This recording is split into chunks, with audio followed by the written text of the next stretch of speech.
ngi lay nuyu gërëm la ci sa teewaay ci yeewu leen bi sànq xaw nañu tiit quoi parce que dañu toog ba ay 8h gisuñu la on s'est dit professeur du ñëw et pourtant dañu yàkkamti woon nga ñëw ba ñu waxtaanee Léopold Sédar Senghor démb ci la ñu doon màggal génnuk àddinaam defe naa def na lu toll ci 14 ans si je ne me trompe ñu bëri démb dem nañu fi ñu ko denc muy cimetière bu Bel Air alors lu ñu mën a jàpp ci Léopold Sédar Senghor bëri na mais yow tey loo ñu mën a wax ci président poète bi. waaw maa leen di nuyu yéen ñëpp président poète bi moom comme ni nga ko waxee li ñu ci mën a wax daa bëri à tel point que. doo xam sax fan ngay commencer. mais li ma ciy njëkk a jàpp rek. moom xam nga ba ñu jógee ci colonisation. il avait compris me semble-t-il que les frontières qu'on avait héritées de la colonisation. c'était des frontières arbitraires. kon danger bi gën a guetter les nations les sociétés africaines. mooy que du ñu former une nation. parce que dañ daan jël ñoo xam ne ils vivaient ensemble depuis la nuit des temps. tubaab bi tracer ay frontières répartir leen dans des états différents mu jël ñoo xam ne ils n'avaient jamais l'habitude de vivre ensemble mu jël leen obligé leen ñu cohabiter donc il avait compris me semble-t-il que le premier défi d'abord avant ngay wax état nga bâtir une nation solide que les gens comme il dit soient liés par un commun vouloir de vie commune donc je crois que de ce point de vue là il a réussi à faire une nation sénégalaise à donner une âme à cette nation là maa ngi doon wax ci fan yële bi ma demee benn conférence ci Casamance ma ne il me semble que l'administration sous Senghor elle était intelligente et rationnelle parce que dama doon seetlu ne à l'époque boo ñëwoon ci administration nga ñëw booru Fatick nga ñëw booru Kaolack da daan jël ay jéeju ay koli ay baaji maanaam ay joolaa ñoom ñoo fay nekk inversement boo demee fële ca l'école yaak ca administration ba ay Diouf ay Faye ay Ndour nga fay nekk mu mel ni de manière intelligente déjà dafa jouer sur le système de cal bi nga xam ne moom moo fi nekkoon mu asseoir ci li nga xam ne moom mooy politique am pour bâtir ensuite un état moderne mooy enracinement bi nga xam ne daf ko mos a gëm donte ouverture bi ci école yi mag yi la jàngee amaana am na ay tubaab yoo xamante ni sax moom Senghor moo leen gën a jàng ñu ngi wone image yoo xamante ni keroog bi ñu koy tabb di ko def académicien ba wone ñi mu jàngandool ci jamono yooyu noonu nga xamante ni ci nit ku ñuul dem bokk ci defe naa académie yu mag yooyu noonu jusqu'à présent ba léegi sax c'est pas évident mais jamono boobu la gënoon metti ci ñàkk évidence quoi donc moom c'est un homme bu extraordinaire référence la c'est un homme multidimensionnel te li nga wax dëgg la parce que à l'époque il fallait que mu wone ne l'homme noir bi ñu doon bundu xatal amul dara lu muy envier véritablement ki ñuy woowe colon bi wala tubaab bi donc de ce point de vue là li nga wax enracinement ak ouverture day méngoog li ma wax léegi daf ñu jox une âme maanaam daf ñu xamloo ki ñu doon ba pare xam ne dañ mën a sukkandiku ci suñu bopp pour mën a dem jéegaani li nga xam ne peut-être dinañ ko soxla te aujourd'hui li ñuy wax mondialisation boo seetloo xelaatu Senghor déjà jiitu na anticiper na parce que yaa ngi koy fàttaliku na mu ko doon waxee de sa voix inimitable il disait je ne dis pas une civilisation universelle mais je parle d'une civilisation de l'universel ba Senghor naan je ne parle pas d'une civilisation universelle mais d'une civilisation de l'universel mu ngi doon wane ne àdduna bi fi mu jëm rek fi mu nekk nii mooy que bés dina mës a ñëw ñëpp booloo ñu làkk benn kàddu vibrer au même son des musiques bokk ci àdduna boo xam ne presque dafay globaliser te loolu ba mu koy wax il y a 50 ans ou 60 ans donc vraiment loolu tam ci vision bi mu amoon la en tant que poète xam fi àdduna bi jëm mu projet de déjà anticipation.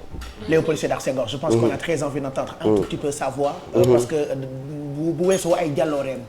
baatam sax mais baatam xam nga li ma wax léegi moom li ma wax léegi moom ni mu ko doon waxee je ne dis pas une civilisation universelle mais j'ai bien dit une civilisation de l'universel dëgg loolu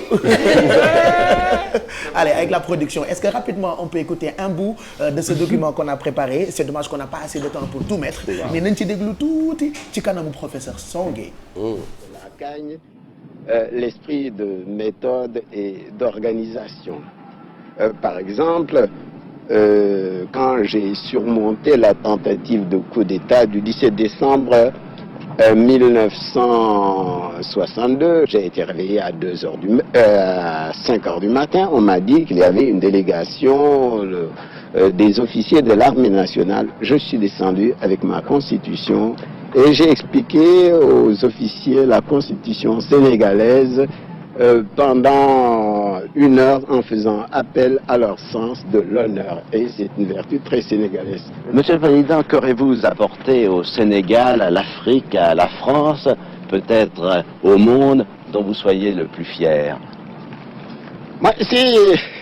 c'est le sens du dialogue. Je pense, je n'ai pas inventé le sens du dialogue, ni le sens de la complémentarité. Je crois même que j'ai pris cette idée chez les Grecs, qui avaient le sens de la mesure et qui se méfiaient de l'hubris, de la suffisance en cas de succès. Et alors, toute ma vie, j'ai essayé d'enseigner à mon peuple le sens de la mesure, le sens de la complémentarité, le sens du métissage culturel. Le sens de la mesure et de la complémentarité tey Senghor Mbaye.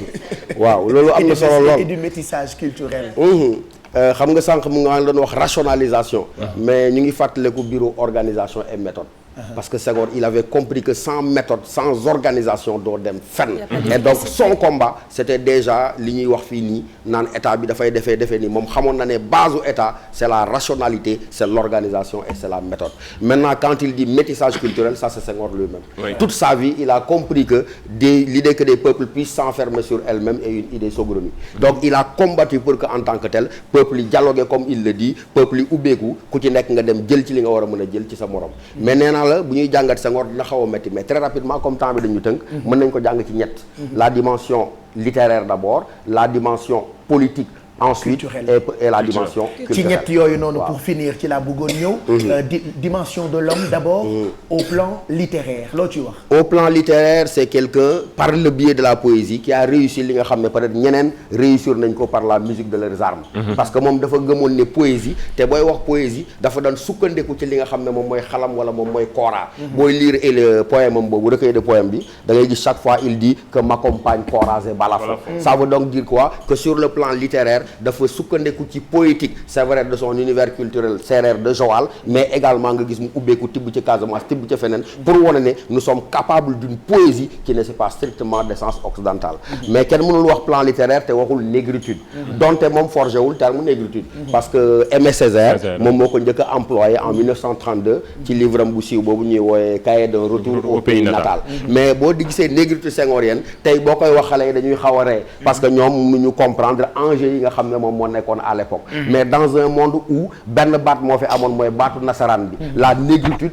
a été le moyen par lequel l'homme noir a déjà montré qu'il n'a rien à envier aux autres bañ koy laaj lan mooy négritude il dit c'est l'ensemble des valeurs de civilisation du monde noir cela s'exprime aussi bien dans leurs œuvres dans leurs chants que dans leurs danses ça veut dire très clairement que Senghor était en train de montrer que am na loo xam ne noirs yi am nañ ko mu remonter même ba ci l'Égypte sukkandiku ci ay liggéeyu Cheikh Anta Diop wane ne avant que tubaab bi di ñëw di ñu tasaare amoon na benn unité culturelle amoon na benn unité linguistique amoon na benn unité au plan de la façon de vivre boo xam ne moom moo boole woon nit ñi ñuul yi donc ci négritude boobu loolu lay jëmmal di affirmer les valeurs de civilisation du monde noir di wane ne encore une fois comme disait son ami Léo Frobenius on n'a pas besoin de nous apprendre la civilisation mais que nous étions civilisés jusqu'à la moelle épinière comme disait-il ça veut donc dire quoi combat négritude bi c'était un combat de libération combat négritude bi c'était un combat d'affirmation libération et affirmation de l'homme noir et de sa participation à la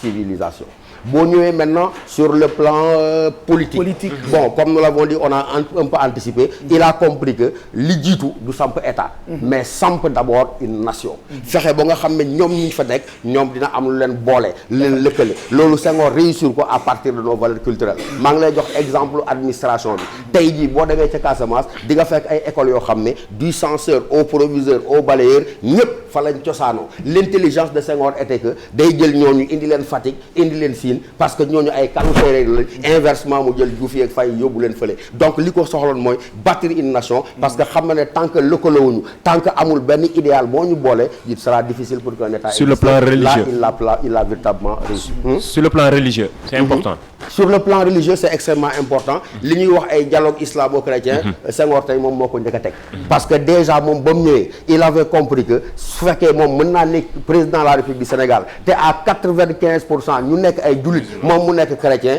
il avait compris que il fallait que mu réaliser cet équilibre là wane ne amul une distorsion bu mën a am amul guerre bu mën a am te da ko fondé déjà ci sa famille mu wane ne moom ci famille am na banqaas boo xam ne ay jullit lañ am na banqaas boo xam ne ay chrétien lañ mu wane ne loolu moom mooy Sénégal te loolu loolu bu ñu ko fi jëlee rek Sénégal day daal di tas parce que kii bokk fee mënul tere ñu bokk l'essentiel mooy réew mi donc sur le plan religieux il avait réussi cet équilibre là tey booy wax incidence le religieux sur le plan politique sur le plan de l'État ce n'est pas un problème parce que Senghor l'avait déjà réglé en montrant que religion daf fi nekk ci lay suñu wéeruwaay ñoom ñoo ñuy jox modèle ñoo ñuy xàllal yoon wi ñun sur le plan politique ñooy matérialiser li nga xam ne moom mooy vision de. Et on finit ak nit ki l'homme au plan culturel. L'homme au plan culturel moom dafa xamoon lan mooy culture te éviter ñu réduire culture à ces manifestations les plus faibles muy fecc ak ay woy moom il avait compris que peuple buy développé wu c'est sur la base de sa propre culture yaa ngi fàttaliku sa célèbre phrase quand il s'amusait à dire j'ai dit je répète je l'ai affirmé sous toutes les formes la culture est au début et à la fin de tout développement c'était une manière de montrer que mënoo dem te wéeruwoo ci ay valeurs culturelles yu wóor donc sur le plan culturel comme temps bi daf ñoo xaw a teg loolu lañ ci war a mën a jàpp. Merci en tout cas professeur pour li nga wax ci Léopold Sédar Senghor lundi prochain bu soobee yàlla nga dellu si sinon vendredi on te verra ci biir jàkkaarloo ñu ngi lay gërëm bu baax encore une fois merci professeur.